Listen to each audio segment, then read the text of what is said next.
মাঝ আকাশে বিমানে জামাতের নামাজ আদায় ভাইরাল ভিডিও। হ্যাঁ, সম্প্রতি মাঝ আকাশে চলন্ত উড়োজাহাজের ভেতরে যাত্রীরা নামাজ আদায় করছেন।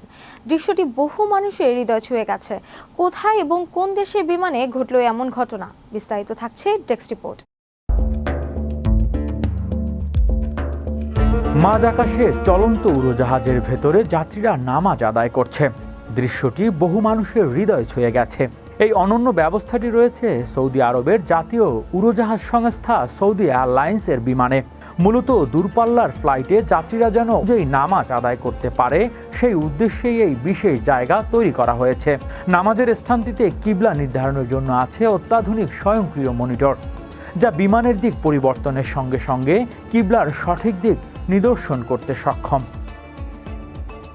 এভিয়েশন ব্যবসায়ী বিমানের ভেতরে প্রতিটি ইঞ্চি জায়গা অত্যন্ত মূল্যবান বলে বিবেচনা করা হয়। একটি সাধারণ যাত্রীবাহী বিমানের এমন প্রার্থনার কক্ষ তৈরি করতে বিমানের আকার অনুযায়ী 9 থেকে 12টি পর্যন্ত আসন সরিয়ে ফেলতে হয়।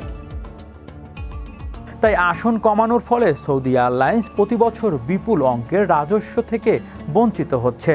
শুধু রিয়াদ থেকে নিউ ইয়র্ক রুটের বছরে প্রায় 300 ফ্লাইটের হিসাব করলে দেখা যায় এই আসনগুলো না থাকায় কারণে সংস্থাটি প্রায় 1,60,00,000 সৌদি রিয়াল বা 43 লাখ মার্কিন ডলার আয় থেকে হাতছাড়া করছে। 1995 সাল থেকে শুরু হওয়া এই ব্যবস্থার কারণে গত কয়েক দশক প্রতিষ্ঠানটির সার্বিক আর্থিক সারের পরিমাণ তাই রীতিমতো বিস্ময়কর। বাণিজ্যিক লাভের চেয়ে যাত্রীদের ধর্মীয় অনুভূতিকে এমন সর্বোচ্চ অগ্রাধিকার দেওয়া দৃষ্টান্ত আধুনিক এভিয়েশন শিল্পে সত্যিই বিরল। বিশেষ করে দূরদেশে পাড়ি জমানো প্রবাসী ও সাধারণ যাত্রীদের কাছে বিমানের ভেতরে এই দৃশ্যটি এক অন্যরকম আস্থার প্রতীক হয়ে উঠেছে। কোটি টাকার রাজস্বের মায়া ত্যাগ করে আকাশের বিশ্বের সবচেয়ে দামি এই প্রেয়ার রুম তাই অনন্য নজির হিসেবে প্রশংসিত হচ্ছে। হৃদয় আশিস, বিশ্ব বাংলা 24 নিউজ ডেস্ক।